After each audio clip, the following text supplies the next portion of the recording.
પ્રેરિતોના કૃત્યનો 26મો અધ્યાય. પ્રેરિતોના કૃત્ય અધ્યાય 26મો.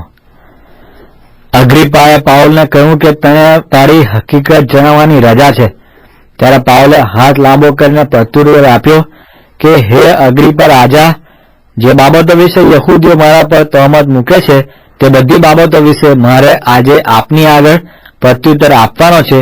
તેથી હું પોતાને ભાગ્યશાળી ગણું છું, વિશેષ કરીને એટલા માટે કે જે રિવાજો તથા મતો યહૂદીઓમાં ચાલે છે તે સર્વ વિશે આપ માહિતગાર છો.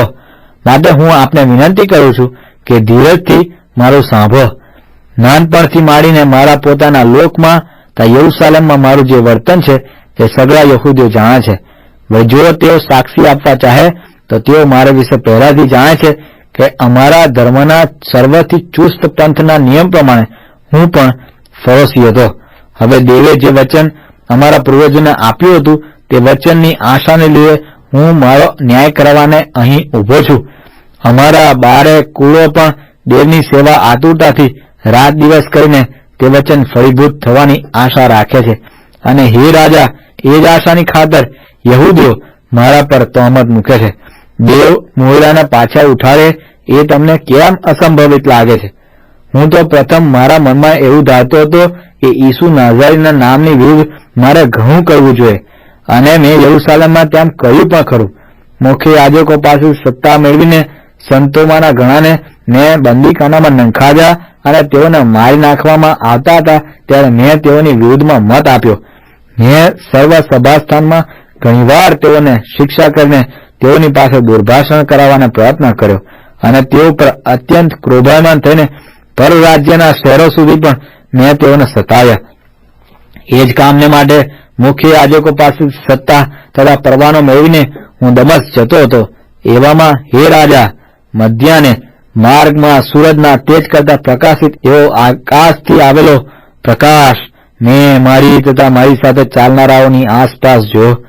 ત્યારે અમે બધા જમીન પર પડી ગયા. પછી એક વાણી મેં સાંભળી. તેણે હિબ્રુ ભાષામાં મને કહ્યું કે શાઉલ, શાઉલ, તું મને કેમ સતાવે છે? આરને લાત મારી તને કઠણ છે. ત્યારે મેં કહ્યું કે પ્રભુ, તું કોણ છે? પ્રભુએ કહ્યું કે હું ઈસુ છું, જેને તું સતાવે છે તે. પણ ઉઠ અને ઉભો થા, કેમ કે હું તને સેવક ઠરાવું તથા મારા વિશે જે જોયું છે તથા જે દર્શન હું હવે પછી તને દઈશ તે વિશે તને સાક્ષી ઠરાવ. એ હેતુથી મેં તને દર્શન દીધું છે. આલોક જે વિદેશોની પાસે હું તને મોકલું છું એવોથી હું તારું રક્ષણ કરીશ, કે તું તેઓની આંખો ઉઘાડે અને તેઓને અંધકારમાંથી અજવાળામાં અને શૈતાનની સત્તા નીચેથી દેવની તરફ ફેરવે, જેથી તેઓ પાપની માફી તથા જેઓ મારા પરના વિશ્વાસથી પવિત્ર થયા છે તેઓમાં વારસો પામે.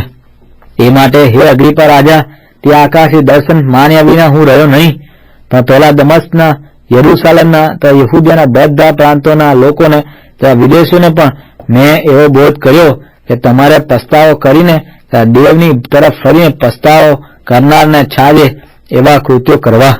એ કારણથી યહૂદીઓએ મને મંદિરમાં પકડીને મારી નાખવાની કોશિશ કરી, પરંતુ દેવની સહાય મળવાથી હું આજ સુધી ટકી રહ્યો છું અને નાના મોટાને સાક્ષી આપતો આવ્યો છું. અને પ્રબોધકો તથા મૂસા જે બનાવો નવા વિશે બોલ્યા હતા તે વિશે હું બીજું કંઈ કહેતો નથી. એટલે કે ખ્રિસ્ત મરણ વેદના સહન કરીને અને તે પહેલો મોયલામાંથી પાછો ઉઠ્યાથી લોકોને તથા વિદેશોને પ્રકાશ આપે. આ પ્રમાણે તે પ્રત્યુત્તર આપતો હતો.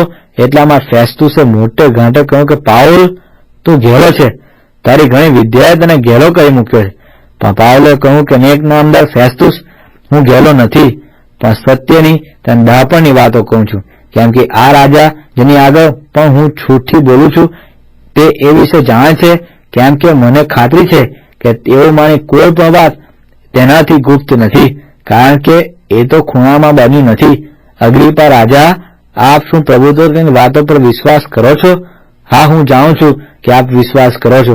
ત્યારે અગ્રિપાએ પાઉલને કહ્યું કે થોડા પ્રયાસથી તું મને ખ્રિસ્તી કરવા માંગે છે?